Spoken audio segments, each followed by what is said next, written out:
She said, "You don't understand content creation. This is our chance to build something meaningful together." I said, "Using my students' stories without permission isn't meaningful, Madison." What I discovered that week was she'd been turning our entire relationship into a performance for strangers online. Need some perspective here. My girlfriend Madison, 30F, has been pushing to include more of my work life in her lifestyle content, and I'm 33M starting to feel uncomfortable about the boundaries. Background: I'm an elementary school teacher. She's trying to build a mommy blog lifestyle brand. We've been together 14 months, living together for 6. At first I thought her content was cute cooking videos, apartment tour, relationship advice. Harmless stuff. But lately she's been asking me to share stories about my students for her teacher boyfriend content series. Nothing identifying, she says, just heartwarming classroom moments that her followers love.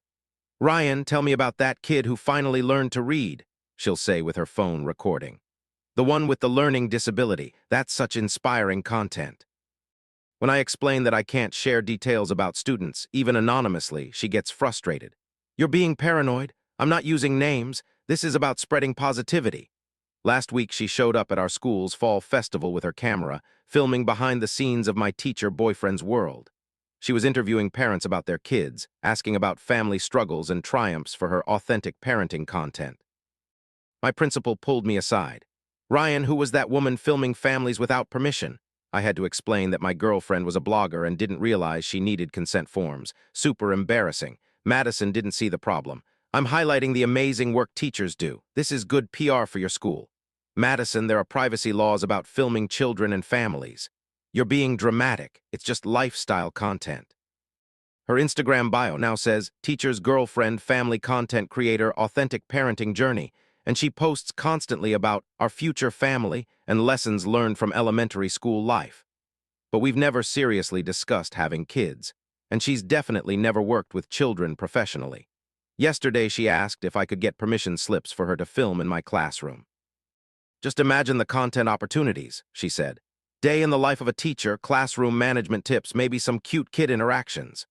Am I being too protective of my students' privacy? Is this normal influencer behavior, or should I be concerned about mixing my professional life with her content creation? Edit. Reading these comments is alarming. A lot of you are saying this sounds like exploitation, not just content creation. Maybe I need to look closer at what she's actually posting. Edit 2. Someone asked about her follower count versus the effort she's putting in. She has 2,800 followers and makes maybe $100 a month from affiliate links, but she's treating this like a full-time career. Update 1. You guys were right to be concerned. I started actually watching her content instead of just supporting it blindly, and what I found made my stomach turn. So after reading your comments, I decided to go through her Instagram and TikTok accounts carefully. I've been so focused on being supportive that I hadn't really paid attention to what she was actually posting. She's been sharing way more about my students than I realized. Not names, but specific details that could identify them. Stories about the kid with divorced parents who acts out for attention, and the little girl whose mom works 3 jobs and sends her to school hungry. These aren't generic teaching moments. These are real children from my classroom, and she's turned their private struggles into content for strangers to consume. Worse, she's been embellishing. A lot. The story about the kid learning to read, she added details that never happened. Made it more dramatic, more inspirational. Same with the hungry student. She created this whole narrative about me buying groceries for the family that never occurred. But the most disturbing thing, she's been posting about our fertility journey. "Ryan and I have been trying for 8 months, she posted last week. "The ups and downs of trying to conceive while building our dream life together. TTC fertility journey baby fever." We haven't been trying. We've never even discussed having kids seriously. But her post got 847 likes and dozens of comments from women sharing their own struggles. She's been responding to these comments like she's actually going through fertility issues, talking about the emotional roller coaster and staying positive through the difficult months. When I confronted her about it, she was editing another post about pregnancy symptoms that turned out to be nothing. "Madison, why are you telling people we're trying to have a baby? It's aspirational content. We probably will try soon, so I'm building the audience now.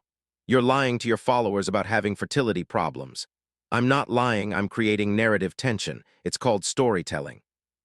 I found draft posts on her phone about pregnancy announcements and miscarriage journeys. She's planning content around fake reproductive trauma. The school festival footage. She posted it without permission from any of the families.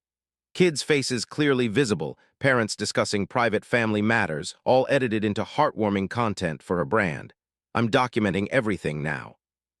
Screenshots of her posts using my students' stories, the fake fertility content, the unauthorized school footage. This isn't just relationship drama, this is potentially illegal. The question is, how do I protect my students and my career while dealing with someone who sees other people's lives as content opportunities? Edit. Several people are asking if I've reported this to my school. Not yet, but I'm preparing to. I need to document everything first. Update 2. This is getting insane, Reddit. I tried to set boundaries about the content and discovered she's been running a full-scale fraud operation using our fake relationship milestones. Yesterday, I came home to find her filming a pregnancy announcement video in our bedroom. She had fake pregnancy tests, fake ultrasound images she'd downloaded online, and a whole script about our miracle baby. Madison, what the hell are you doing? Creating content for next month. I'm going to announce we're pregnant, then do a whole series about the first trimester experience. But you're not pregnant. Not yet, but the engagement on pregnancy content is incredible. I'll get pregnant eventually, and then the content will be authentic. She showed me her phone. She'd been researching pregnancy symptoms, early pregnancy experiences, and miscarriage stories to create realistic content about our fake baby. What happens when people expect to see a baby in 9 months? I'll handle that when it happens. Maybe we'll have a miscarriage storyline. That gets amazing engagement. I stared at her. She was planning to fake a pregnancy, then fake a miscarriage for social media engagement. You're talking about exploiting one of the most traumatic experiences people can have. I'm creating relatable content. Women love following pregnancy journeys. That's when I found her GoFundMe. She'd already set up a fundraiser for fertility treatments and pregnancy support using our fake trying to conceive story. She'd raised $1,200 from her followers who believed we were struggling with infertility. People donated money for fertility treatments we don't need. It's crowdfunding for content creation. They're investing in our journey. The school situation got worse, too. She'd been contacting parents from the fall festival, asking to interview them about their parenting struggles for her blog. Several complained to the principal about a blogger harassing them for content. My principal called me in. Ryan, we need to discuss your girlfriend's activities. She's been soliciting our families for her social media without proper authorization. I had to explain that I'd told her to stop, but she was continuing anyway. The principal was not happy. This is a serious privacy violation. If she continues, we'll have to involve legal counsel. When I told Madison about the meeting, she was furious. Your principal is jealous of my success. I'm building a brand that could help your career. Madison, you're going to get me fired.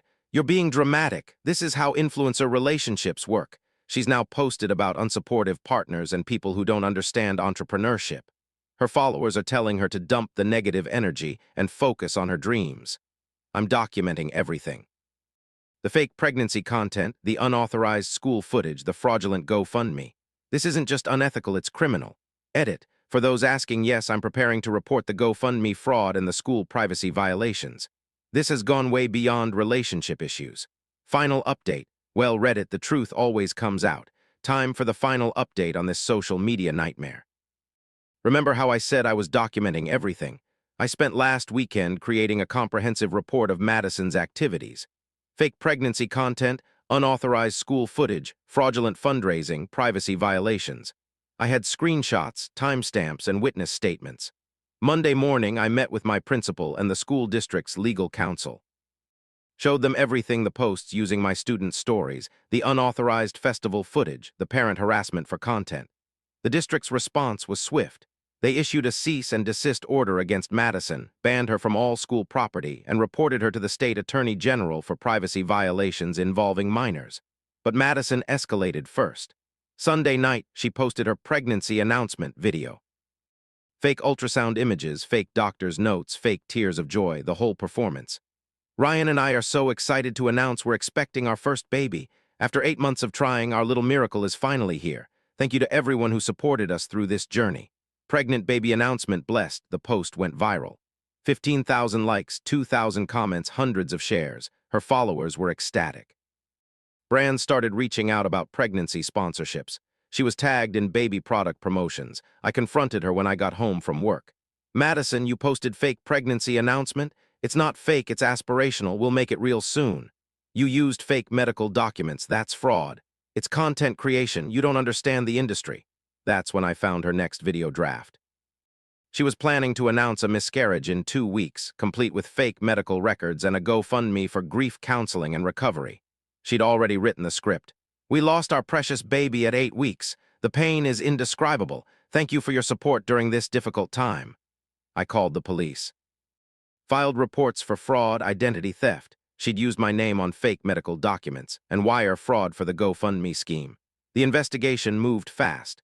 The state attorney general's office was already looking into her school privacy violations. When they found the fake pregnancy fraud, they expanded the investigation. Madison tried damage control, posted about toxic partners who don't support your dreams and escaping emotional abuse.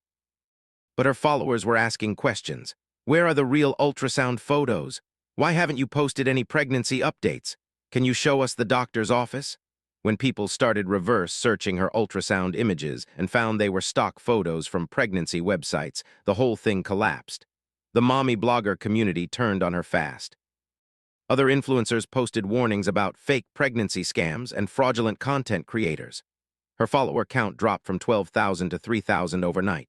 The criminal charges came next: fraud, identity theft, wire fraud, and violation of children's privacy rights. She pled guilty to avoid federal charges, got 2 years probation and $15,000 in restitution. The civil consequences were worse. The school district sued her for privacy violations. Several parents sued for unauthorized use of their children's images.